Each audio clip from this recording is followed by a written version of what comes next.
ጤና ይስጥልኝ እንደምን ቆያችሁ የተከበራችሁ የምንወመንት ዜና መጽሔት ተከታታዮች። ባለፉት ጥቂት ሰዓታት ውስጥ በዓለም ፖለቲካና በቀጠናዊ ሁኔታዎች ላይ ሰፊ ትኩረት ያገኙ አራት አንኳር ነጥቦችን ይዘንላችሁ ቀርበናል። በዛሬው ጥንቅራችን ፕሬዝዳንት ዶናልድ ትራምፕ በኢራን የቀረበውን የሰላም እቅድ የማይቀበሉት መሆናቸውን መግለጻቸውን ተከትሎ በእስራኤል በኩል የኢራን መንግስት እንዲወገድ የሚጠይቀው ጠንካራ አቋም ዳግም ማንሰራራቱን በመጀመሪያ እንመለከታለን። በመቀጠል በሩሲያና በዩክሬን መካከል የተደረሰው የተኩስ አቁም ስምምነት በከባድ ኢራኖች ጥቃት መጣሱንና ጦርነቱ ወደ በረታ ግጭት የማምራት እድሉ ከፍ ማለቱን ቀጥለን የምንዳስስ ይሆናል።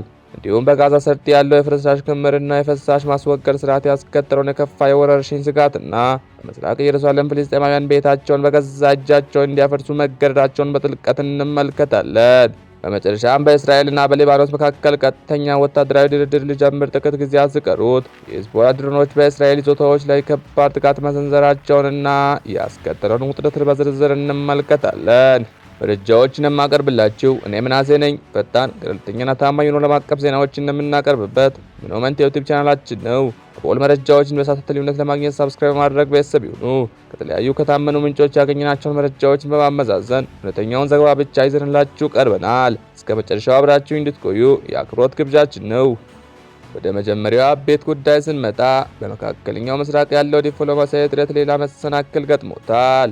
የአሜሪካው ፕሬዝዳንት ዶናልድ ትራምፕ ኢራን በይፋ ያቀረበችውን የሰላም እቅድ ፈጽሞ ተቀባይነት የሌለው ሲሉ ውድቅ አድርገውታል። ይህንን ተከትለው የእስራኤል ጠቅላይ ሚኒስትር ቤንያሚን ኔታንያሁ ለሲቢኤስ በሰጡት ቃለ ምልልስ የኢራን መንግስት መውደቅ ለሂዝቦላ፣ ለሐማስና ለሁቲዎች መጨረሻ እንደሚሆን ገልጸዋል። ኔታንያሁ አክለው ምንም እንኳን የኢራን መንግስት መውደቅ ዋስትና ባይኖረውም እስራኤል ግን የኢራንን የኒውክሌርና ወታደራዊ አቅም ለማዳከም የጀመረችውን ስራ እንደምትቀጥል አጽንኦት ሰጥተዋል። ይህ በእንዲህ እንዳለ የኢራን ባለስልጣናት የአሜሪካ እቅድ የእጅ መስጠት ውል ነው በማለት በእጅጉን ተችተውታል። ወደ ሁለተኛው ነጥባችን ስንሸጋገር በሩሲያና በዩክሬን መካከል ያለው የጦርነት ግንባር ዳግም ተቀስቅሷል። ባለፉት ጥቂት ቀናት የተደረሰው ጊዜያዊ የተኩስ አቁም ስምምነት በከባድ ድሮኖች ጥቃት መጣሱ ተሰምቷል። ሪፖርቶቹ እንደሚያመለክቱት ከሆነ ሁለቱም ወገኖች የድንበር አካባቢዎችና ስልታዊ የሆነው የመሰረተ ልማት ተቋማት ኢላማ በማድረግ ጥቃት ሰንዝረዋል። ይህ ክስተት ፕሬዝዳንት ትራምፕ ጦርነት ለማቆም የጀመሩትን የሰላም ጥረት አደጋ ላይ የጣለ ሲሆን ጦርነቱ ወደ በረታና ሰፊ ግጭት የማምራት እድሉ ከፍተኛ መሆኑን ታዛቢዎች እየገለጹ ይገኛሉ። ወደ ሶስተኛው አቤት ጉዳያችን ስንመጣ በፍልስጤም ያለው የሰብአዊ ቀውስ ሌላ አስከፊ ገጽታ ይዟል።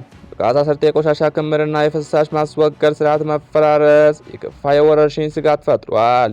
በሌላ በኩል በምስራቅ ኢየሩሳሌም እስራኤል ፍልስጤማውያን የንግድ ተቋማቸውንና ቤታቸውን በገዛ እጃቸው እንዲያፈርሱ እያስገደደች ትገኛለች። ተቋሞቹን በራሳቸው እጅ የማያፈርሱ ከሆነ እስራኤል ለምታሰማራቸው ግሪደሮችና ወታደሮች ከፍተኛ ክፍያ እንዲከፍሉ የምታስገድድ በመሆኑ ነዋሪዎቹ ንብረታቸውን በገዛ እጃቸው ለማፍረስ መገደዳቸው ተሰምቷል። የሰብአዊ መብት ተሟጋቾች ይህንን ድርጊት ቀጠናውን ከፍልስጤማውያን ለማጽዳት የታቀደ ስልታዊ እርምጃ ነው ሲሉ ኮንነውታል።